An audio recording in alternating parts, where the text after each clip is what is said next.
ये देखिए दिल्ली की का एरियल व्यू हम आपको दिखा रहे हैं कि आसमानों से जब तस्वीर ली जाती है दिल्ली की, तो दिल्ली किस तरह की नज़र आती है। आज भी दिल्ली का ज़्यादातर इलाके धुंध और की चादर में लिपटे हुए हैं। एक तो फॉग भी है और ऊपर से पोल्यूशन, दोहरी मार इस वक्त दिल्ली के लोगों को झेलनी पड़ रही है। आप देखिए कहाँ चेक होगा पीयूसी सर्टिफिकेट आपका, ऑटोमेटिक नंबर के जरिए चेक होगा, वाहन डेटाबेस के जरिए भी ये पता लगा लिया जाएगा कि आपकी गाड़ी के पास पोल्यूशन सर्टिफिकेट है कि नहीं।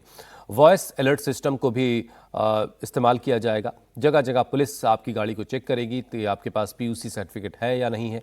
तो अपनी गाड़ी को सड़क पर लेकर निकलने से पहले आप ये देख लें कि आपने अपनी गाड़ी का पोल्यूशन सर्टिफिकेट आपके पास हासिल आपने किया है कि नहीं किया है, उसकी वैलिडिटी अब तक है या ख़त्म हो गई है। तो फ़ौरन अपनी गाड़ी का पोल्यूशन सर्टिफिकेट हासिल करें, वरना आपको भारी जुर्माना सड़क पर चलते वक्त एनसीआर में अदा करना पड़ सकता है।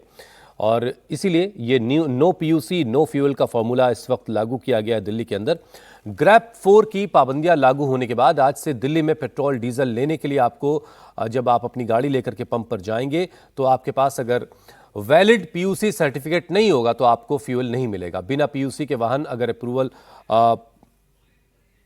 पेट्रोल डीजल लेते हुए पाए गए तो उनके खिलाफ कानूनी कार्रवाई होगी। साथ ही प्रदूषण के एक बड़े कारण माने जाने वाले कंस्ट्रक्शन के कामों पर भी रोक लगा दी गई है। सरकार ने रेत, गिट्टी, पत्थर, ईंट, सीमेंट जैसी चीज़ों को ढोने वाली जो गाड़ियां हैं उनकी एंट्री पर पूरी तरह से पाबंदी दिल्ली में एंट्री पर लगा दी है।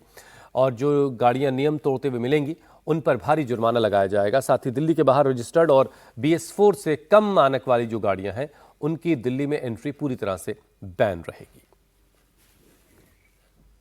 जिनके पास पोल्यूशन सर्टिफिकेट नहीं है, जिन्होंने पीयूसीसी अपना नहीं कराया, उनको पेट्रोल पंप पे फ्यूल नहीं मिलेगा। उनको ऑनलाइन कैमरे से चेक करेंगे। जो जिसके पास नहीं होगा वो झगड़े ना करे, उसको फ्यूल नहीं मिलेगा। दिल्ली के लोगों को साफ हवा चाहिए, इसलिए आपको भी उसके ऊपर अपनी जिम्मेवारी से अपनी व्हीकल का पीयूसीसी करवाना चाहिए। यह दिल्ली के लोगों को मेरा आग्रह है।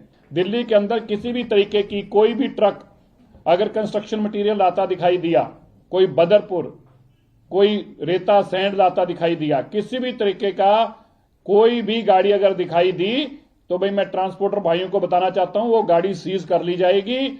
उसके ऊपर हैवी पेनल्टी इतनी लगेगी कि गाड़ी छुड़वा नहीं पाओगे। इसलिए दिल्ली के अंदर किसी भी तरीके का बदरपुर, किसी भी तरीके की रेता, किसी भी तरीके का बिल्डिंग मटेरियल लाना टोटल बैन है। आज से किसी भी तरीके का अगर लाए तो बहुत सख्त कार्रवाई होगी। दिल्ली के अंदर जो दिल्ली के बाहर के व्हीकल आते हैं, BS6 से कम के कोई भी व्हीकल्स जो होंगे दिल्ली के अंदर, ध्यान से फिर से सुन लें, BS6 से कोई भी, पहले ट्रक तो बैन है, लेकिन प्राइवेट व्हीकल्स भी अगले ऑर्डर तक दिल्ली के अंदर किसी भी तरीके का बाहर से आने वाला व्हीकल BS6 से कम नहीं होना चाहिए। अगर BS6 से कम कोई भी व्हीकल होगा, परसों से वो सारे व्हीकल्स को भी दिल्ली में सीज किया जाएगा। मैं इसको फिर से क्लैरिफाई कर दूं, दिल्ली के लोगों को साफ हवा देने के लिए हमारी सरकार वचनबद्ध है। इसलिए हमें कड़े कदम भी उठाने होंगे, तो और भी इसके आने वाले दिनों में और भी उठाए जाएंगे।